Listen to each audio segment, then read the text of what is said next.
안녕하세요. 저는 평범한 50대 여성입니다. 항상 사람들의 이야기를 듣기만 하다가 이번에 처음으로 글을 써보네요. 요즘 세상이 정말로 어둡죠. 아침에 눈을 뜨면 어떤 슬픈 일이 벌어졌을지 걱정되는 요즘입니다. 그런 분들에게 조금이나마 희망이 되었으면 좋겠어서 제가 예전에 겪은 놀라운 기적 한번 소개해보려고 합니다. 어떤 기적이냐고요? 글쎄요. 삶이 어렵던 때 만난 사람 덕분에 인생이 변화되어 성공했다는 것을 설명할까 합니다. 글쓰기 실력은 부족하지만 이야기를 조금씩 풀어가겠습니다. 잘 부탁드립니다. 실은 제 청년 시절이 그다지 순탄하지 않았어요. 어릴 때 엄마가 돌아가셔서 쭉 외롭게 자랐고 고물상을 하시는 아버지 때문에 학창 시절 내내 친구들에게 따돌림을 당했거든요. 아직도 생생히 기억나요. 중학교 때 같은 반에 예쁘고 인기 많은 여자애가 있었는데 자기 생일에 반 친구들을 전부 집으로 초대했어요. 하지만 저만 쏙 빼고 말이었죠. 속상한 마음에 왜 나는 안 부르냐?고 물어봤더니 그 사람이 너네 아빠 고물상을 하는 거지잖아. 넌 거지 딸이고 우리 엄마가 거지랑은 놀지 말랬어 라고 했어요. 그 천진하면서도 잔인한 말이 여전히 이해가 되지 않게 마음 한구석에 남아있죠. 잊혀지지 않는 일이 있습니다. 그 이후로도 저는 계속해서 또래 친구들과 어울리지 못하고 겉돌았습니다. 결국 고등학교 때 학교를 그만두었어요. 다행히도 아버지는 그런 제 상황을 이해해 주셨어요. 학교를 다녀야만 훌륭한 사람이 되는 것은 아니니까 하고 싶은 일을 찾을 때까지 기다려주겠다. 고 말씀하셨죠. 그런 아버지의 이해에 감사했어요. 집안 사정이 넉넉한 편은 아니었지만 집에서 계속해서 놀고 먹기보다 죄송했어요. 그래서 급하게 편의점 아르바이트를 시작했어요. 어린 나이에 시작한 사회생활은 생각보다 쉽지 않았습니다. 편의점 근처에는 나이트클럽과 술집이 많아서 유동 손님 중 남성 비율이 높았습니다. 저는 여고 출신이어서 남성에 대한 면역이 부족한지 몰라 손님 상대하는 것이 특히 어려웠습니다. 일부 손님들은 제게 너그럽게 대해보고 술 한잔 마시자고 하거나 연락처를 알려줄 것을 요청하는 등 가짜 수작을 부리시는 아저씨들도 있었습니다. 그럴 때는 그냥 어색하게 웃으면서 힘들 것 같다고 돌려 말하는 것이 최선이었습니다. 그러던 어느 날, 보통 저는 주말 밤 시간이 아닌 주중 오후에만 근무했었는데 사장님께서 갑자기 하루 알바생이 그만두었다며 주말 야간 근무를 대타해달라고 하셨습니다. 저는 원래 그 시간에 근무할 예정이었지만 갑자기 아이가 열을 내어 응급실에 데려가야 했습니다. 왔다고 하더니 사장님이 그동안 저에게 너무 잘해주셨는데 고민하다가 알겠다고 했어요. 출근하니 익숙한 얼굴의 남자 아르바이트생이 교대를 기다리고 있었어요. 제가 일한 지보다 더 오래된 분이었는데 키가 크고 무뚝뚝한 느낌이라 사이좋게 대화한 적이 한 번도 없었어요. 역시 저를 보더니 별다른 인사도 없이 시제 점검부터 시작했어요.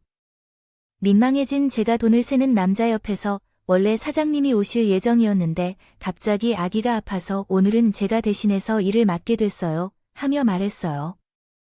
그러자 남자는 사장님께 얘기를 들었어요. 한마디 하자마자 입을 다시 꾹 닫아버렸어요. 그 후로 남자는 즉시 퇴근해버렸어요. 혼자 남겨진 나는 가져온 책을 읽으면서 중간에 들어온 물건을 정리하며 시간을 보냈어요. 심야 시간대는 오후 알바를 하는 것과 완전히 다른데 손님이 거의 오지 않아서 청소와 물건 정리가 주된 업무였어요. 그것마저도 다 끝나니 시간이 어찌나 안 가더군요. 너무 심심해서 차라리 손님이라도 왔으면 하는 생각이 들더군요. 그리고 얼마나 시간이 흘렀을까요? 마치 제 마음을 알기라도 한 듯 마침내 문을 열고 손님 한 명이 들어왔어요. 아버지 또래로 보이는 중년 남성이었는데 어찌나 술을 많이 마셨는지 멀리서부터 알코올 냄새가 진동을 했었습니다. 아저씨는 매대를 둘러보지도 않고 다짜고짜 제 앞으로 왔고 카드를 던지며 담배 한 갑을 달라고 하였습니다.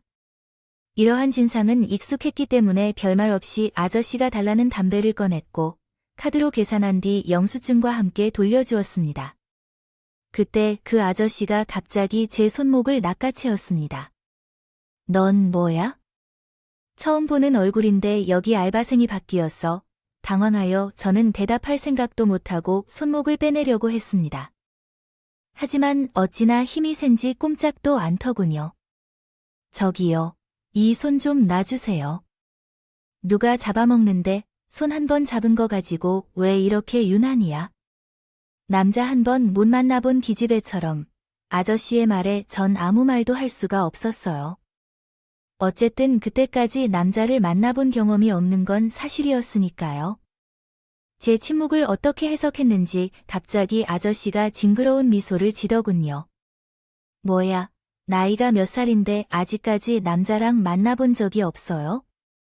요즘 애들 같지 않게 순진한 아가씨 같은데 어떻게 너희 아저씨랑 한번 만나볼래? 아저씨가 보기에는 이렇게 보면 괜찮은 남자야. 왜 그러세요? 일단 이 손을 놔주세요. 급기야 그 아저씨는 저의 손을 은근하게 주무르기 시작했어요. 지금은 편의점마다 버튼만 누르면 경찰이 달려오는 경보장치가 있다는데 우리 때는 그런 것이 있었나요? 그저 지나가는 행인이라도 도와주길 기대하며 떨고만 있었죠. 보통 낮 시간대에는 금방 다른 손님들이 들어오곤 했는데 그래서 괜한 수작을 꾸며놓던 남자들도 멋쩍은 표정 지으면서 떠난 거죠. 하지만 늦은 시간이라 그런지 다른 손님이 들어오지 않았고 아저씨는 서서히 과감하게 저에게 다가오기 시작했어요. 시작하다. 그렇게 하면 언제쯤 끝날까요? 아저씨랑 함께 술 한잔 할래요? 응, 아저씨가 급하게 팔을 뻗어 제 머리카락을 쓰다듬기 시작했어요. 그래서 정말 큰일이 날 것 같은 마음에 나도 모르게 눈물까지 흘렸어요. 그런데 그 순간 갑자기 편의점 문이 열렸고 거기서 남자가 성큼성큼 계산대 쪽으로 다가오고 있었어요. 이러지 않겠어요. 한 누군가가 말했고 그 남자는 아까 교대했던 동료였어요. 상욱 씨, 여기는 어떻게 됐어요? 라고 물었더니 그가 말했어요. 이 시간대에 이상한 손님이 종종 온다던데, 미정 씨. 혼자 들어가는 게 좀 불안하다고 말했더니 역시나 아저씨, 경찰을 불러대기 전에 서둘러 꺼지라고 하더군요. 그 남자는 그 아저씨를 제기해서 떼어 놓았다가 바로 문 쪽으로 밀어버렸어요. 아니, 내가 왜 이래? 하며 손님에게 이렇게 굴어도 돼요? 손님을 대접하려면 손님이 손님다운 태도를 보여줘야죠. 진짜 경찰서에 가서 제대로 잘못을 한번 가려볼까요? 아저씨, 아주 제대로 혼밥을 한번 먹게 해줘. 아니, 내가 무슨 잘못을 했는데? 난 단지 저 아가씨를 내 딸처럼 생각하여 이런 일이 벌어진 거라니까. 누가 딸한테 그렇게 추잡하게 꾸짖을래? 헛소리 그만하고 지금 당장 나가거나 아님 경찰 없이 맞짱을 당겨볼래요? 남자는 위협적으로 아저씨를 향해 주먹을 휘두르자 아저씨는 찍소리도 못하고 깜짝 놀라며 그냥 물러났어요. 남자는 그러한 아저씨를 뒷덜미를 보며 다시 오지 말라며 경찰을 불러버릴 것 같았다. 제가 신고할 거라고 말했더니 고함을 쳤어요. 그렇게 아저씨가 완전히 사라져버리자 남자는 뒤늦게 내게 눈길을 주었어요. 그리고는 냉장고에서 생수 한 병을 꺼내 손에 쥐어 주었어요. 이거 좀 마셔요. 많이 놀란 것 같은데 남자의 그 말에 그제야 긴장이 확 풀렸어요. 저는 창피한 것도 있고 그 자리에서 아이처럼 엉엉 울어버렸어요. 남자는 별다른 말 없이 그런 저를 묵묵하게 지켜봐 주었어요. 이상하게도 그게 어쩔 줄 모르는 것 같으면서 달래주는 것보다 더 큰 위로가 되었어요. 다 울었어요. 어느덧 제 울음소리가 잦아들자 남자가 물었어요. 뒤늦게 찾아온 부끄러움에 얼굴이 확 붉어졌어요. 네, 갑자기 울어서 죄송해요. 그리고 구해주셔서 정말 감사해요. 감사합니다. 원래 제가 대타를 띄워야 했는데 지금 시험 기간이라 거절했거든요. 근데 미정 씨가 대타라고 해서 아무래도 걱정이 되더라고요. 혹시 나는 마음에 공부하다 잠깐 들린 건데 와보길 잘했네요. 알고 보니 남자는 인근 대학에 다니는 학생이었어요. 자기가 대타를 거절하는 바람에 제가 이런 일을 당했다고 생각했는지 펑 미안해 하더군요. 무서운 인상과는 다르게 참 마음씨 착하고 좋은 남자였죠. 마치 동화 속 기사처럼 보였나요? 남자의 면역이 없었던 나는 그에게 호감을 품게 된 것은 당연한 결과였죠. 홀로 그를 짝사랑하던 나는 크리스마스에 용기를 내어 고백했고 놀랍게도 그는 내 마음을 받아줬어요. 그래서 그날부터 나를 마음에 품고 있다고 하더군요. 왜 이런 소식을 진작에 안 알려줬냐고 물었더니 거절당하면 둘 중 한 명은 편의점을 그만둬야 할까봐 그랬다고 하더군요. 그러니까 영영 못 보게 되는 거니까 두려웠다고 해요. 보기보다는 소심하다고 하더라고요. 알고 보니 남자친구는 나만큼이나 연애 경험이 없다고 해요. 신입생 때 선배와 한 달 정도 짧게 사귀었던 걸 제외하면 나가 그를 처음으로 여자친구라고 해요. 또 연애 초보들끼리 만났으니 얼마나 서툴렀을까요? 사랑에 대한 환상이 있어 서로 바라는 게 많고 그런 주제에 대해 말하지 않아도 상대가 알아주길 바라며 연애를 하다 2에서 3년 차가 될 즈음에는 참 징글맞게 많이 싸웠던 것 같아요. 하지만 신기한 건 누구도 먼저 헤어지자고 한 적이 없다는 거예요. 아마 그만큼 서로 사랑하고 있던 게 아닐까 싶어요. 은연중에 결혼을 해도 이 사람과 하고 싶었던 것 같아요. 그리고 그건 남자친구도 마찬가지였던 것 같아요. 남자친구는 대학을 졸업하고 바로 아버지가 운영하는 물류회사에 들어갔는데요. 어느 정도 적응이 됐을 때 갑자기 제게 청혼을 하더군요.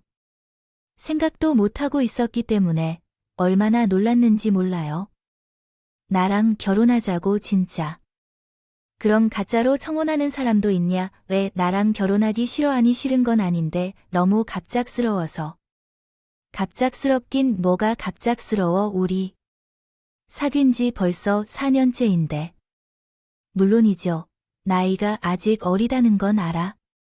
그렇지만 난 너 말고 다른 여자랑 이렇게 지지고 볶고하면서 만날 마음 없어. 너도 그렇지 않아? 참 멋대가리 없는 청혼이었죠. 흔한 사랑한다는 말조차 없었으니까요. 하지만 그게 참 남자친구다운 행동이라고 생각했어요. 들을 수 있었어요. 고민하고 있던 저는 곧바로 머리를 끄덕였어요. 그렇다. 나도 결혼한다면 그와 함께 하고 싶다고 생각했었어. 하지만 그의 부모님이 나를 마음에 들어 하실까? 당연하지. 요즘 세상에 너와 같이 착하고 얌전한 여자가 어디 있겠어. 하지만 나는 겨우 편의점에서 아르바이트하고 있는 중졸인데 그와는 아버지와 함께 사업을 하고 있잖아. 우리 아버지는 고물상을 하는데 그것 또한 싫어하실 것 같고. 학창 시절에는 아버지의 직업으로 많이 놀렸을 텐데, 그렇죠. 남자친구의 부모님을 만나기 전에 걱정이 들었다. 그러나 남자친구는 쓸데없는 걱정하지 말라고 말하며 저를 안심시켰어요. 부모님께서는 외적인 조건을 보고 사람을 판단하는 사람이 아니시다. 내가 남자친구와 사귀는 것을 이미 알고 있음에도 불구하고 이전까지 그에 대해 아무 말씀도 하지 않으셨다. 전에 아버님이 고물상을 하는 이야기를 했던 것 같은데, 그럼 이미 제에 대해 다 알고 계신 거겠죠. 그래서 한번 만나보자고 제안했어요. 남자친구의 말에 용기를 내어 예비 시부모님께 인사를 드리러 가 보았습니다. 이전까지 저와 만나보자고 하지 않았음에도 불구하고 그들이 헤어지자고 말씀하시지 않는 것을 보고 받아들일 수 있지 않을까 생각했습니다. 그러나 실제로 예비 시부모님을 마주하자마자 그런 기대는 전혀 없다는 것을 알게 되었습니다. 시부모님은 두부만 아닌 나에게도 인사를 하지 않으시더군요. 잘 보이고 싶어서 한우 세트와 꽃다발을 샀었는데 선물이라며 내밀어도 고마워한다는 한마디도 없었어요. 특히 예비 시어머니는 냉랭한 표정으로 저를 흘깃거리며 못마땅하다는 듯이 대놓고 혀를 차셨죠. 가시방석이든지 가정부 아주머니가 내준 음식이 입으로 들어가는지 코로 들어가는지도 모르겠더라고요. 남자친구도 당황했는지 어떻게 할지 몰라 했더군요. 그렇게 식사가 마무리될 무렵 예비 시어머니가 마침내 입을 열었어요. 그래, 어디 대학 다녔어? 우리 상욱이랑 같은 학교는 아닌 것 같고 남자친구가 이미 다 말했다고 들었는데 굳이 다시 제 학력을 물어본 거야? 잔뜩 떨리며 간신히 입을 열었어요. 아, 그래서 대학은 따로 안 나왔어요. 고등학교 때 자퇴했거든요. 자퇴한 이유는 친구들한테 따돌림을 좀 당해서예요. 고작 그런 이유로 학업을 포기하다니 예비 시어머니는 제가 들으라는 듯이 한숨을 내셨어요. 그리고 이어서 어머니는 저 어릴 때 돌아가셨다고 들었는데 그럼 쭉 아버지 손에 큰 것이에요. 아버지가 저를 키워주셨어요. 고물상은 아직도 계속 하고 계세요? 물었어요. 그러자 예비 시어머니는 차가운 표정으로 더는 아무 말도 하지 않았어요. 누가 봐도 우리 아버지의 직업을 못마땅하게 한다는 것을 알 수 있었어요. 일부러 허리를 굳게 펴봐도 자꾸 작아지는 기분이 들었어요.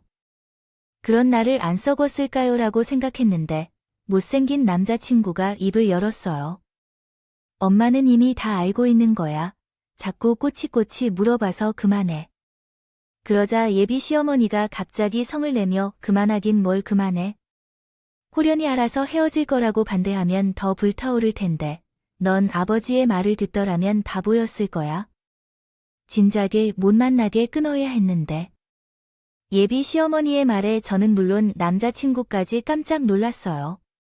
남자친구는 떨리는 목소리로 그럼 지금까지 미정이에 대해 아무 말도 아니었던 이유였어요. 그래, 그렇다면 설마 그런 중졸의 고물상 집 딸을 좋다고 생각했니? 긴 이야기할 필요 없어. 지금 당장 헤어져. 예비 시어머니는 우리 말을 듣지도 않고 그대로 자리를 떠나 올라가 버렸어요. 시아버지도 말없이 뒤를 따랐고. 그래, 그렇게 비어있는 식탁에 남자친구와 둘이 남겨졌는데 제가 얼마나 스스로가 비참하고 초라해지거나 하던가 말을 할 수 없었어요. 남자친구에게 어머니의 말씀을 따르자 하고 한마디 남기고 밖으로 나왔습니다. 그런데 이게 무슨 일이었을까? 남자친구가 서둘러 뒤를 쫓아와서 미안하다고 사과했어. 미안해, 미정아. 우리 부모님이 설마 너한테 이럴 줄은 내가 면목이 없어. 자기가 미안할 게 뭐 있어? 내가 부족해서 그런 건데 내가 부족하다면 뭐가 부족해? 난 널 없이는 안 돼. 우리 부모님이 끝까지 반대해도 난 너랑 결혼할 거야. 내게 향한 남자친구의 마음은 생각보다 더 깊었어요.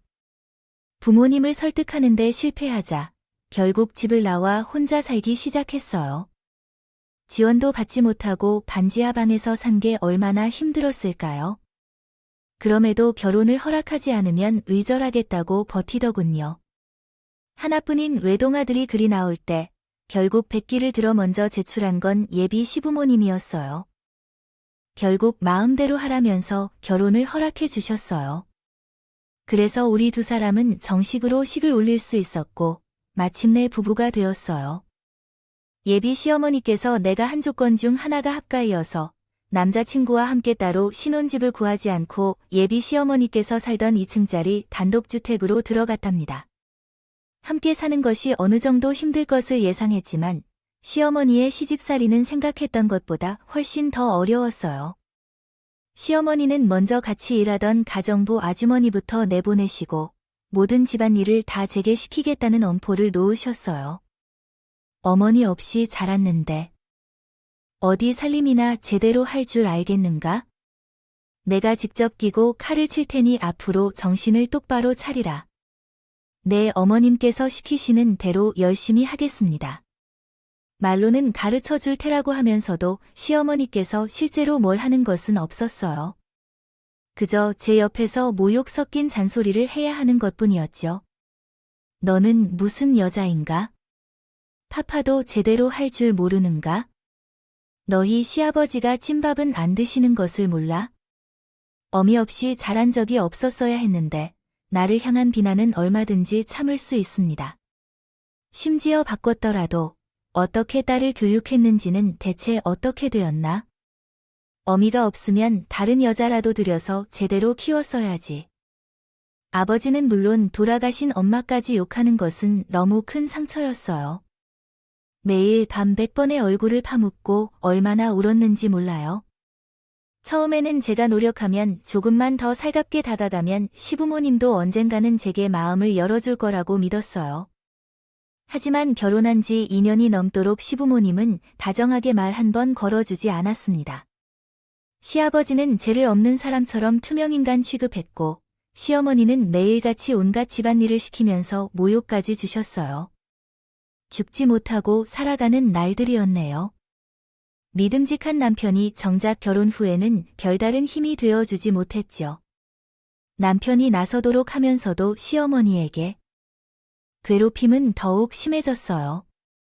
분간이라면 분가하고 싶었지만 남편은 시아버지 밑에서 일을 배우고 있었기 때문에 그럴 수 없었어요. 다소 시아버지가 월급조로 주는 돈이 없었다면 우리 부부는 굶어 죽을 판이었기 때문이었죠. 기다려 미정아 아버지 회사를 완전히 물려받으면 그때 분가하자고 했어요.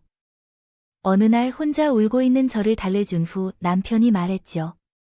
그때부터 제 유일한 희망은 남편이 하루빨리 시아버지의 사업을 물려받는 것뿐이었어요.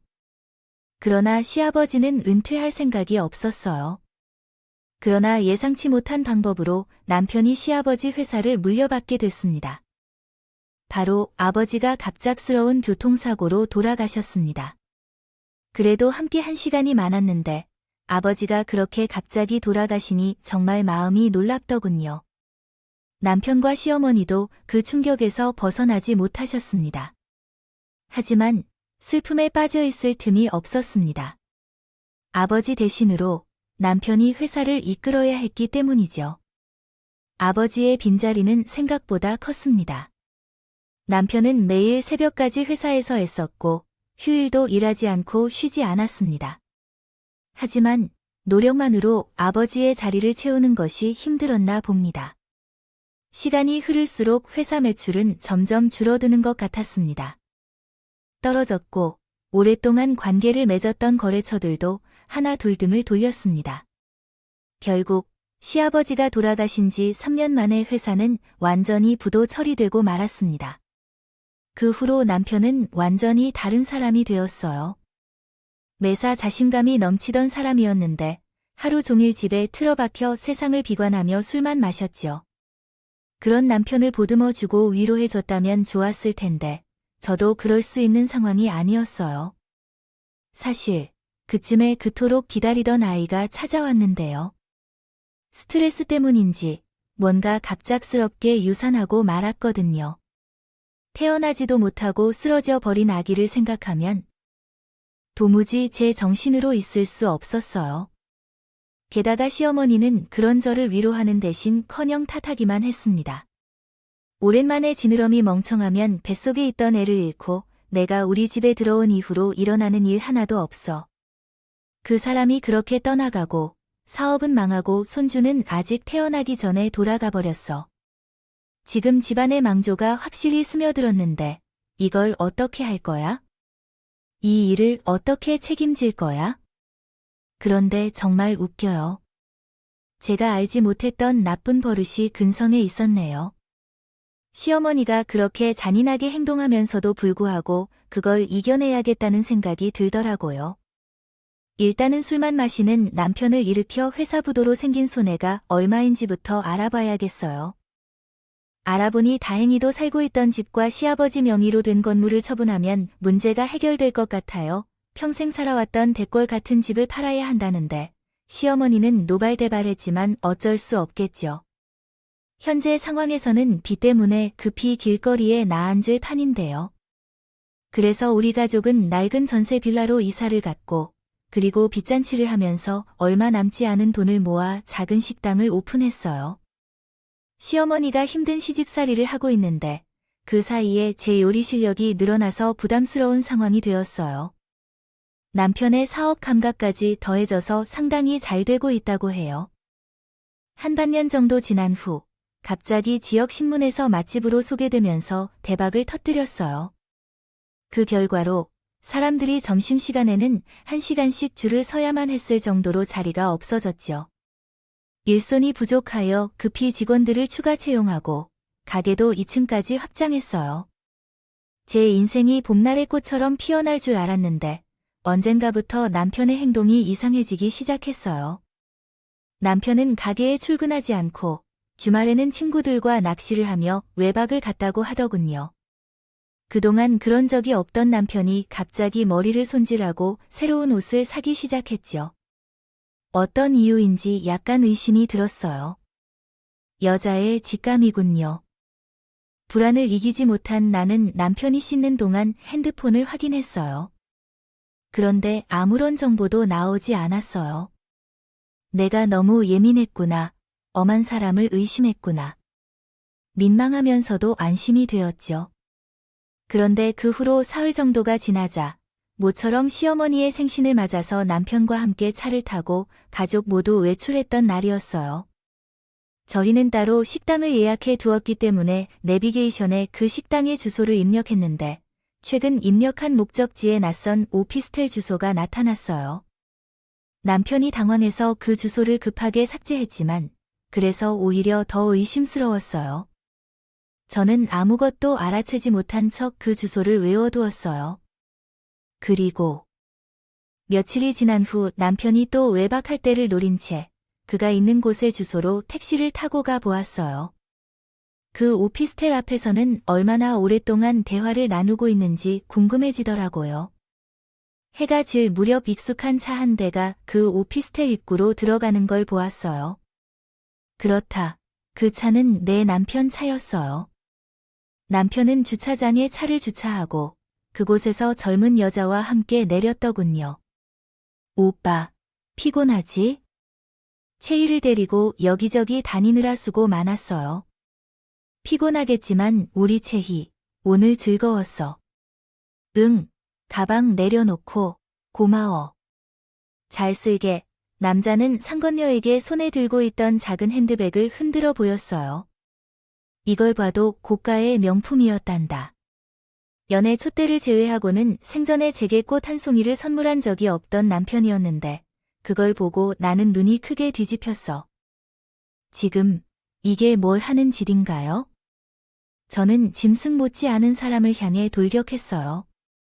그제야 제 존재를 알아차린 남편의 얼굴이 창백해졌어요. 또 당신이 여기서 무슨 말을 할 수 있는 게 그게 다예요. 전 그대로 남편의 볼에 연고를 발라 서너 대로 때렸어요. 그리고 경악하는 여자의 머리카락을 잡아뜯으며 난동을 부렸어요. 할 일이 없어서 남의 남자를 흥미롭게 살펴보다가 그래도 무사할 것 같다 생각해 남편이 바람을 피울 때 충격적인데 더 경악스럽게 일이 벌어졌어요. 글쎄, 남편이 저를 밀어버리고 여자 편을 들지 않을 거예요. 할 말이 있으면 나에게 해주세요. 채희한테 이러지 말고 내게 풀어봐. 당신은 지금 내 앞에서 그 여자를 편들고 있는 거야? 어떻게 내게 이럴 수가 있어? 제 오름 섞인 말에 움찔하는 것도 잠시에 남편은 표정을 굳혔어요. 그리고 개새끼도 못한 헛소리를 짓거리더군요. 미안해. 근데 나 차이를 사랑해. 언제 말하면 좋을지 고민이었는데 차라리 잘 됐네.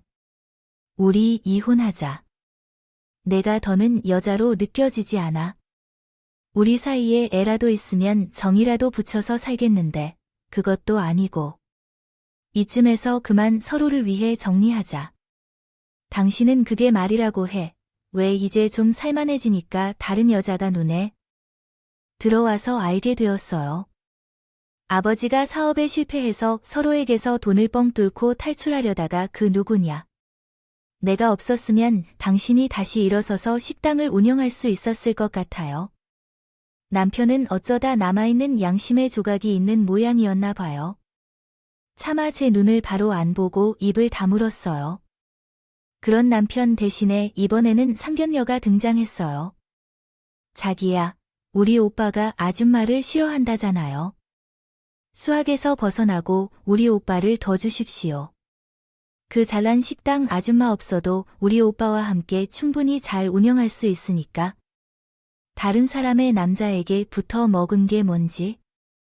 부끄러움도 모르고 뭘 잘났다고 입을 놀려 기가 막혀. 아줌마, 눈 있으면 좀 보세요.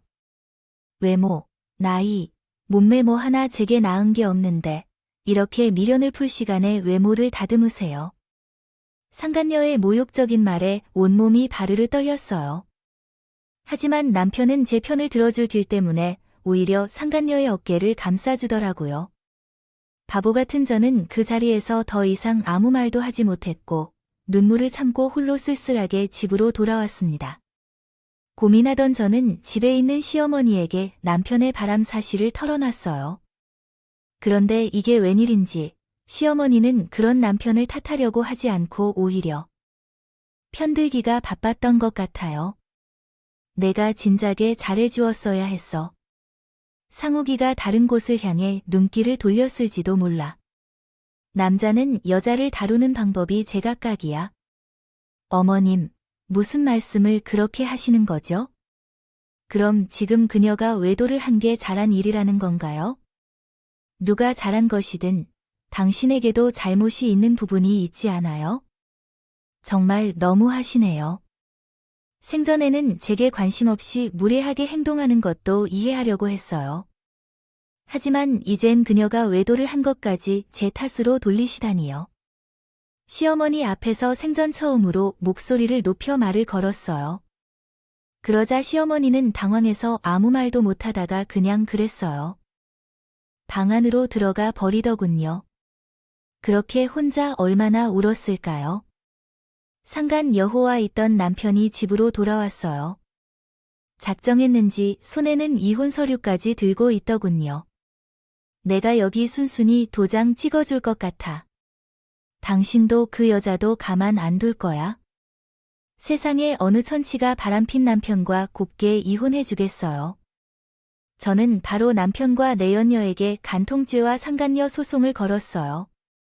그때까지만 해도 아직 간통죄가 폐지되기 전이었거든요. 그런데 남편은 참 무서울 만큼 치밀한 사람이더군요. 핸드폰이 깨끗할 때부터 눈치챘어야 하는데 바람핀다는 증거를 하나도 남김없이 싹 지워버린. 안타깝게도 그렇게 되었죠. 오히려 저를 명예훼손으로 얼거 사건이 더 복잡해지더군요. 남편은 어리석은 다툼을 그만두라며 이렇게 말했어요. 나는 지쳐있는 재판 과정을 견디기 힘들었고 결국 모든 소송을 철회하고 남편과 합의 이혼하고 가게를 남편에게 넘겨서 나왔어요. 그러나 하늘이 나를 결코 버리지 않았는지 남편은 상간녀와 재혼한 뒤 가게를 망쳐먹었고 우리는 겨우 2년을 함께 살다 헤어졌습니다. 그는 천년의 사랑인 것처럼 굴다가 진짜로 참된 사랑을 모르게 되었나 봐요. 무서웠어요. 지인에게 들은 소문에 따르면 그 이후로 집에만 틀어박혀서 술만 마신다더라고 해요. 보다 못한 시어머니가 파출부로 일하면서 집안 생계를 책임지고 있다는 이야기도 들렸어요. 안쓰러운데 인과응보라는 생각만 들었다던데요. 하지만 저도 크게 다를 바 없었죠. 부끄럽게도 친정에 몸을 맡기고 헛되게 날을 보냈지요. 그동안 지나가던 세월은 왜 그리 빨리 지나갔는지 정신을 차리니 어느덧 20년이 흘렀고 전 중년의 여성이 되어 있었죠. 하지만 그때 다른 위기가 찾아왔어요. 아버지가 항상 든든한 버팀목이었는데요. 폐암에 걸렸다는 거예요. 병원에서는 이미 다른 장기까지 전이 중이라 하루라도 빨리 수술해야 한다고 하더군요. 당시 아버지는 변변한 보험 하나 들어둔 것이 없었어요. 몰랐는데 암치료라는 게 참 돈이 많이 들더군요. 당장 뭐라도 해서 돈을 벌어야 했어요. 그렇지만 20년 넘게 집에만 있던 아줌마가 할 수 있는 일은 많지 않았죠.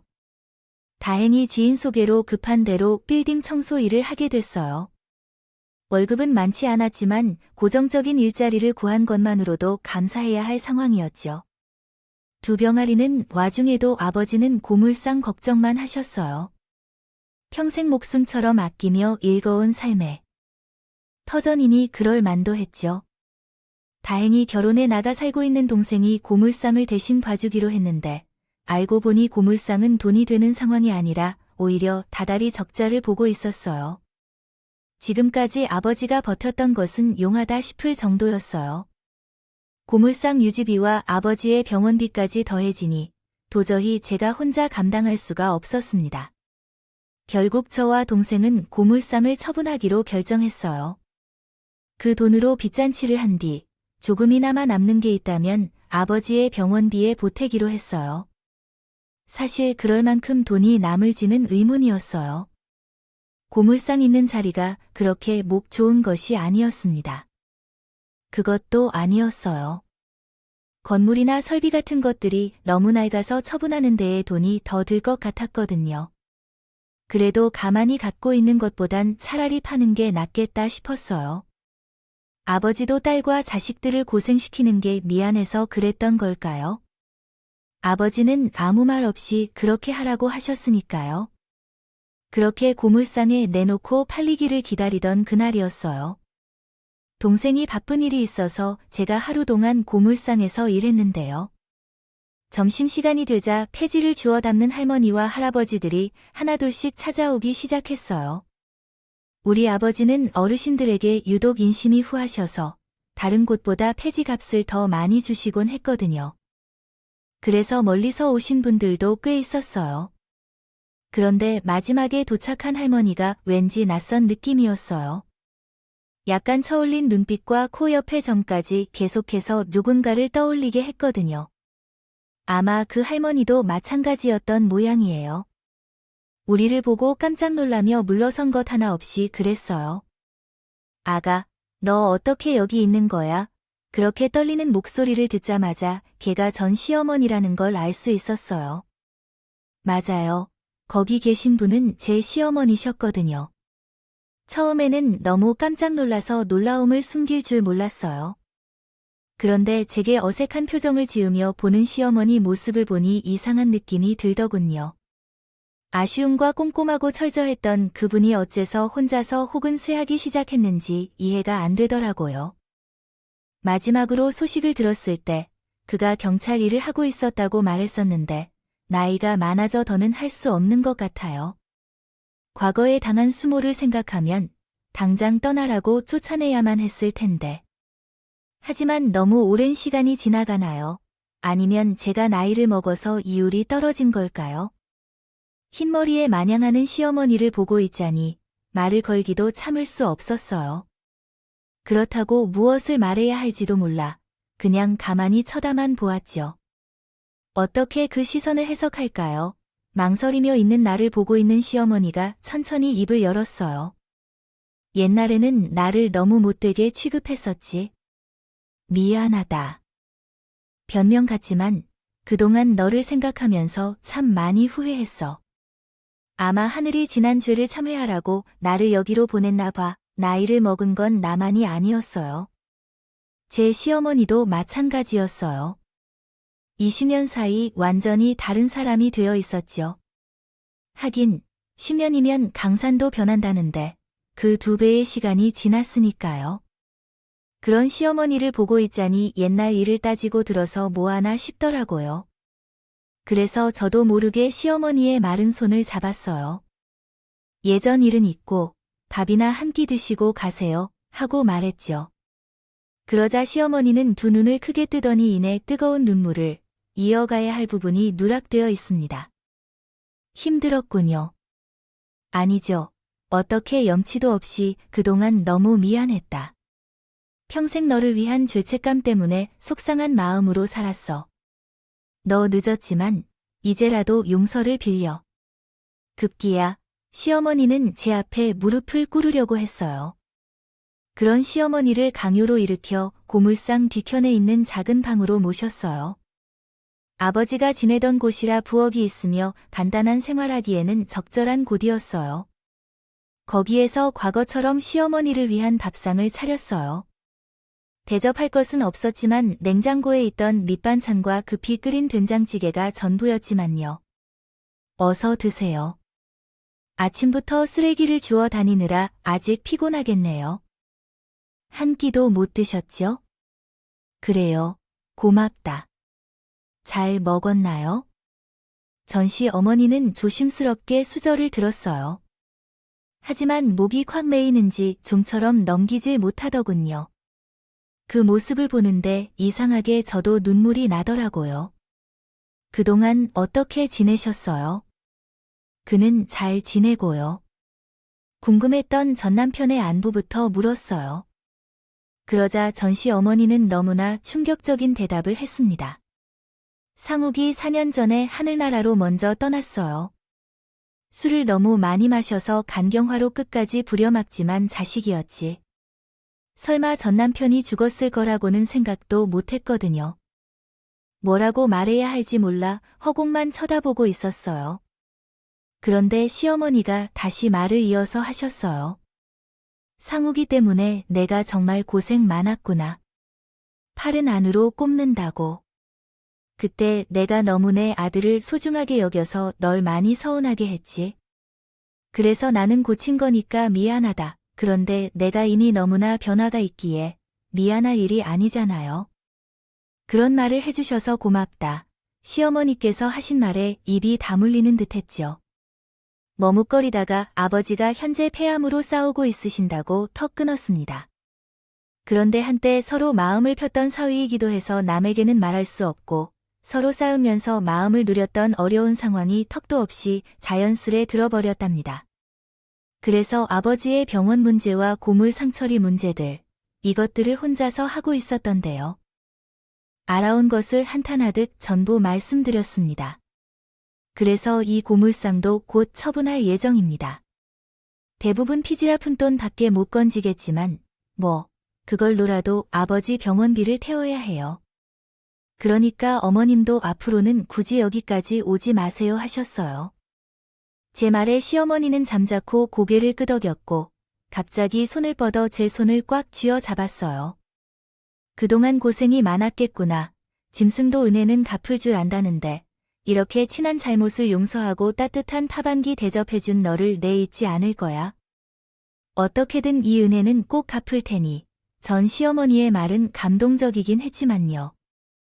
그렇게 와닿지 않았어요. 생계가 어려워져 폐지를 줍고 있는 시어머니에게 어떤 도움을 기대할 수 있겠어요? 그렇지만 내색하지 않고 감사하다면서 고개를 끄덕였죠. 그러자 시어머니도 그런 제 마음을 눈치챘는지 내가 못 믿는 건 알아. 그래도 내 다른 건 몰라도 오늘 먹은 밥값만큼은 꼭 돌려주마 하시더군요. 그렇게 시어머니는 밥 한 공기를 묵묵히 다 비우고 일어섰고 나중에 또 보자는 인사를 남긴 뒤 떠나갔습니다. 그때 제가 정말 몰랐어요. 제 인생에 믿을 수 없는 기적이 찾아올 줄은 말이죠. 이튿날 저는 평소처럼 건물 청소 일을 하기 위해 집을 나섰어요. 복도 계단을 쓸고 닦다 보니 어느새 점심시간이 되었습니다. 동료들과 함께 휴게실에서 밥을 먹고 있었는데 갑자기 핸드폰으로 문자 알림이 오기 시작했습니다.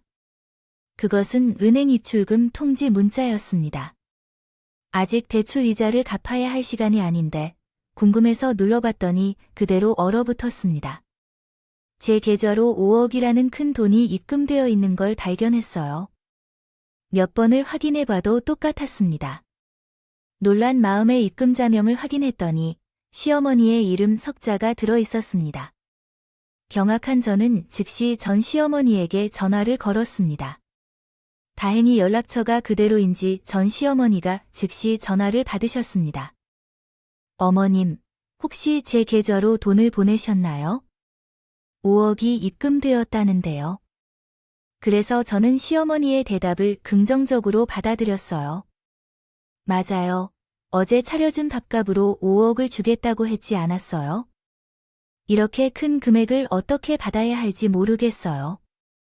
어머님께서 그동안 어려움을 겪으셨다고 들었는데 폐지 수거하며 생활비가 부족한 거 아니었나요? 제 질문에 시어머니께서 너무 충격적인 대답을 하셨어요. 그렇게요. 그런데 최근에 폐지를 줍다가 술에 취한 사람한테 욕을 듣는 일이 있었어요. 거절했는데도 손에 쥐어주며 행패를 부린 적이 있었어요. 이러한 일이 있었어요. 이상한 놈이 다 있나 했는데, 이제 그게 덜컥 1등에 당첨됐어. 처음에 그걸 알았을 때는 남편, 자식, 며느리 다 잃고 이제 와서 이게 무슨 소용인가 싶었는데, 아무래도 하늘이 널 도우라고 그랬나 보다. 아무리 그래도 이걸 저한테 주시면 어머님 돈이잖아요. 그건 돈이나 다름없어. 옛날에 너희 시아버지가 돌아가시고 집안 풍비박산 날 때 그것을 일으킨 것이 너 아니냐. 그러나 못난 내 아들놈한테 가게까지 빼앗기고 위자료 한 푼 못 받은 것이 너무 마음에 걸렸어. 이제라도 이렇게 너에게 그 빚을 갚을 수 있다는 것이 얼마나 다행인지 모르겠다. 시어머니의 말에 바보같이 눈물이 팽. 돌아서는 조용하셨어요. 간신히 울음을 참은 후 다시 입을 열었습니다. 말씀은 정말로 감사한데, 그래도 이 돈은 너무 큰 돈이에요. 받을 수 없어요, 어머니. 바로 그렇다는 거죠. 늙은이가 더욱 살 수 있다고 그 돈 다 저승에 가져갈 게 아니라는 점이죠. 필요한 사람이 있어야지. 지금이라도 이렇게 빚을 갚을 수 있게 도와주셔서 고마워요. 그러니 제발 받아주세요. 시어머니가 그렇게 말씀하시니 더는 거절할 수 없었어요. 결국 전 감사하다고 다시 한번 고개를 숙여 인사하며 그 돈으로 쌓인 빚부터 갚았고요. 미뤄뒀던 아버지의 병원비도 해결했어요. 물론 그 전에 고물상에서 부동산을 판 것도 있었죠. 아버지가 쾌차하셨고 요즘은 여전히 고물상에서 열심히 일하시며 계신데 정리를 좀 하고 쉬셨으면 좋겠지만 아버지께서는 평생 소중히 하신 직장이어서 그런지 힘든 것 같아요. 의사 선생님도 생명력을 되찾는데 지장이 없는 선에서 일하면 괜찮다고 하셔서 당분간 지켜보기로 했습니다. 또한 시어머니도 종종 고물상에 나가신다고 합니다. 얼굴이 비추는데 계세요. 전처럼 소일거리로 폐지를 주워드리는 건 아니고요. 그냥 아버지와 수다도 떠보려 함과 저희 얼굴도 한번 보려고 오신 것 같습니다. 해묵은 감정을 싹 털어내고 새로운 인연을 맺는 것일까요? 이제는 시어머니를 더 이상 원망스럽게 생각하지 않아요. 오히려 너무 큰 은혜를 입은 것 같아 고맙고 죄송한 마음이 들어요. 또한 전 남편과의 상처를 뒤로하고 좋은 남자를 만났어요. 아버지의 친구분이 소개해준 남자인데 처음에는 적극적으로 만나보라고 하는 것에 거절했지만 아버지까지 나서서 계속 만나보라고 하시더라고요. 저보다 2살 연상의 평범한 회사원이고 제가 한번 실패한 결혼의 아픔을 공유하는 사람이에요.